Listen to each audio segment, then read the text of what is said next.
제가 하고 싶은 말이 그래서 이겁니다. 시간이 부족합니다. 너무 할 게 많습니다.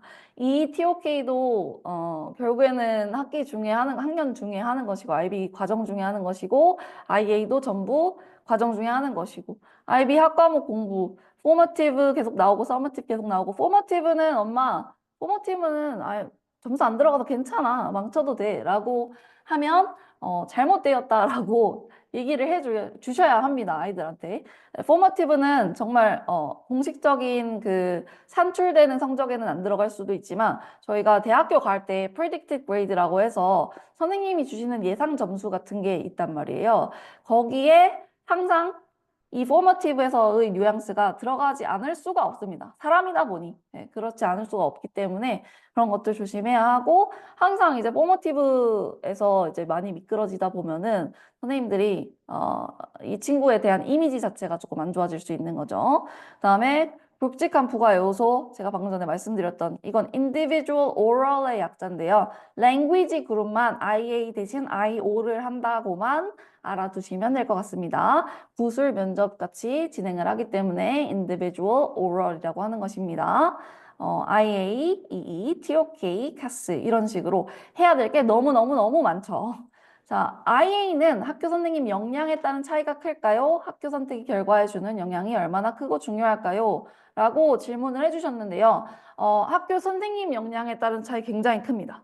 이도 마찬가지지만 IA는 특히나 내부 평가이기 때문에 평가 자체도 선생님이 해주시잖아요. 그렇다 보니까 이게 좀 제가 봤을 때에는 이거는 IBO의 스탠다드가 전혀 아닌데 본인의 굉장히 특이한 취향이신데 라고 생각이 들 때가 굉장히 많이 있거든요, 생각보다. 근데 어쨌든 그걸 반영할 수밖에 없습니다. 그리고 만약에 선생님의 기준과 IBO의 기준이 굉장히 많이 벌어져 있다라고 한다면 이 둘을 다 고려를 할 수밖에 없습니다. 왜냐하면 IA는 내부 평가라서 선생님이 점수를 주시죠. 하지만 moderation이라는 그런 단계가 있어서 이거를 이제 IBO에서 학교마다 샘플을 가져갑니다. IA를 다 가져가진 않고요. 뭐 이 학교에 만약에 100명이다 그러면은 뭐 한 몇 개 이렇게 이 학교에는 50명이다 그러면 아까 그거의 반절만큼 샘플을 가지고 갑니다. 랜덤으로 뽑아서 가고요. 랜덤으로 뽑아서 갔을 때 이 선생님들이 봤을 때 이 학교 선생님들은 좀 점수를 짜게 주시네 하면 그 학교 친구들 IA 점수를 전부 다 올려버리고요. 동일하게. 그 다음에 이 학교는 좀 너무 널널하게 줬는데 하면은 점수를 다 같이 깎아버립니다. 그러니까 이게 양쪽 다 절대 무시할 수 없는 요소인 거죠. 그렇다 보니 이제 학교 선생님 역량이라든지 학교 선생님이 얼마나 IBO의 평가 기준을 잘 이해하고 계신지 이런 거 굉장히 중요하고 그리고 이 역량이라는 게 피드백을 주실 때에도 굉장히 많이 나타납니다. 그래서 피드백을 주실 때에도 얼마나 디테일하게 주시는지, 그 다음에 아이들이 잘 이해할 수 있게 주시는지, 아니면 가끔씩은 이게 도대체 이걸 어디다 쓰라는 거지? 라는 그런 느낌이 들 때도 있거든요. 분명히 꽤 많이 있습니다. 그리고 이거는 사실 학교 선택은 글쎄요. 학교가 좋으면, 그러니까 학교가 좋다는 말은 뭐 IB 성적이 잘 나오는 학교다라고 얘기를 했을 때, 그러면은 IA 지도를 잘 해주시느냐, 그건 또 아니거든요.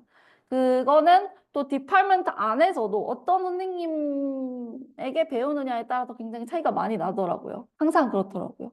그래서, 이거는 사실, 학교만 가지고는 절대로, 이 학교는 IA를 정당하게 잘 평가하지라고 말하기가 좀 어려운 그런 부분입니다. 네.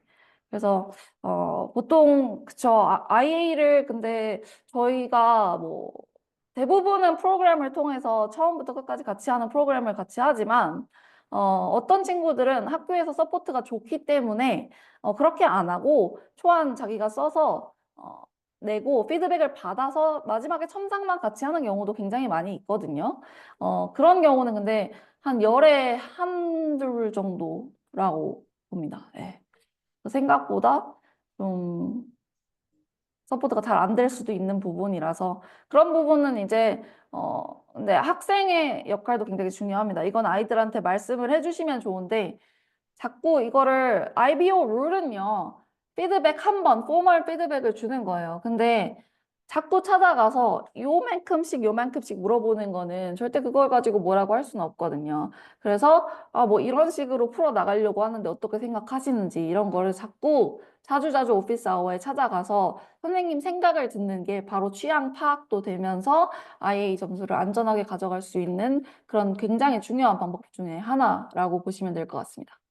네. 자, 그래서 다시 여기로 돌아가서 자, 저희 시간이 부족하다는 얘기하고 있었습니다. 네, IB 학과목 공부, 그 다음 부가 요소, 방금 전에 말씀드린 IAE, TOK 너무너무 많고, 그 다음에 엑스트라 커리큘러도 챙겨야 되죠. 특히 뭐 미국을 생각을 하고 있다라면 더더욱 이제 엑스트라 커리큘러를 많이 챙겨야 되고, 그 다음에 특히나 SAT, AP를 만약에 IB 시작 전에 못 끝냈다라고 한다면 사실 IB를 하는 친구들은 AP를 많이 하지 않아도 되잖아요. 그거는 뭐 굉장히 옵셔널한 부분이고 근데 SAT는 미국, 한국을 넣는다면 SAT 없이 IB만 가지고 좋은 데를 가기는 굉장히 어렵죠. 굉장히 어렵죠. 네. 거의 다들 한다고 보시면 됩니다. 그러면 SAT를 끝냈다라는 말은 내가 원하는 학교의 그 티어에 맞는 SAT, 필요한 SAT 점수가 나왔다라는 얘기겠죠. 이 IB만 하기에도 힘든데 SAT까지 같이 해야 된다? 그런 경우가 없지 않습니다. 꽤 많습니다. 그러니까 뭐 애초에 뭐 4년 정도 잡고 계획을 하는 친구들도 많이 있기는 하지만 그렇지 않은 친구들도 많이 있기 때문에 11학년 때 뭐 아니면은 year 12까지 계속해서 SAT를 치는 경우가 많이 있고요.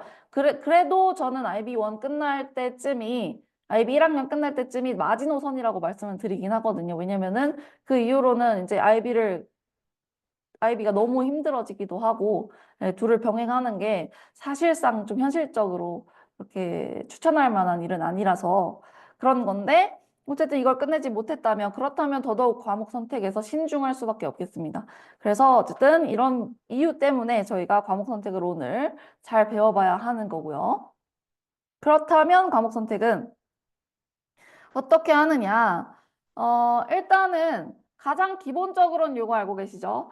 HL, Higher Level의 3개. 그러니까 더 어렵고 더 많이 배우는 거 3개. 그 다음에 Standard Level, 덜 배우는 거 3개라고 보시면 됩니다. 그렇게 해서 6개 과목이라고 생각을 하면 되는데, 자, 일단 룰에서 A번 룰에 제가 HL, SL 개수 선택이라고 해놨어요. 이거는 무슨 말이냐면 세개가 가장 일반적이고 거의 모든 학생들이 그렇게 하고 있고요. 그리고 그걸로 그냥 생각을 하시면 되긴 하는데 가끔씩 HL 4개를 하고 SL 2개를 하는 친구들도 있긴 합니다. 그런 경우에는 정말로 더 조합을 굉장히 잘 생각해서 해야 되고요. 그리고 굉장히 최상위권 그런 대학을 노린다거나 아니면 예외적인 경우는 뭐가 있냐 하면 뭐 아까 말씀드렸던 것 중에 그룹 2 있잖아요. 그룹 2에 그 language acquisition, language를 새로 배우는 거인 그 과목 있죠. 그게 이제 예를 들어서 뭐 English B를 내가 듣는다. 나는 language를 Korean A를 듣고 네이티브 코리안을 듣고 그 다음에 English B를 듣는다 라고 했을 때 English B는요 그렇게 디맨딩 하진 않거든요. 내가 영어가 정말 많이 부족하다라는 게 아닌 이상 뭐 토플보다 좀 더 어려운 정도라고 생각을 하시면 되니까요.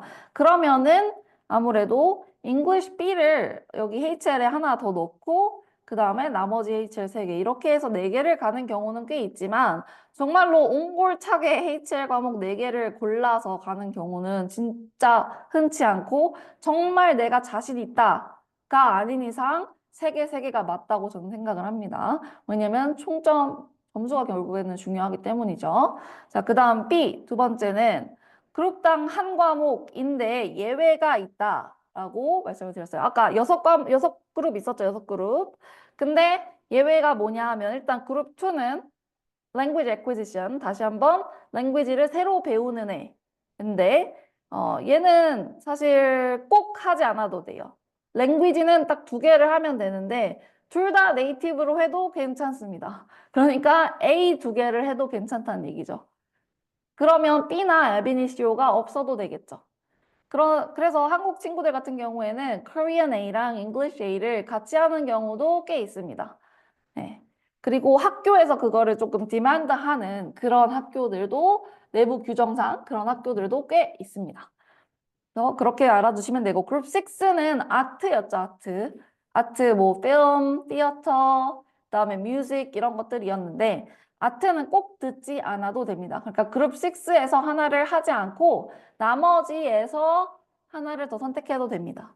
그런데 우리 아까 그룹이 6개긴 했지만 이게 하나는요, 고정이었어요. 지금 보시면 매스 같은 경우에는 무조건이었죠. 얘는 이걸 하나 안 한다고 해서 얘를 하나 더 들을 수 있는 게 아니거든요. 그러니까 여기서 하나 대신에 이 중 하나를 더 듣는다라고 생각하시면 됩니다. 네. 대부분은 여기 그룹 3, 4 중에서 고릅니다. 왜냐면 내 전공에 맞춰서 적합하게 과목 선택을 하다 보면 그쪽, 휴머니티스 쪽, 사회과학 쪽, 아니면 과학 쪽, 이공계열 쪽으로 하나 더 선택해야 되는 경우가 많이 생기거든요. 네, 특이하게 외고라든지 뭐 경기외고라든지 그런 경우에는 랭귀지를 3개 하기도 합니다. 네, 굉장히 드문 경우라고 보시면 됩니다.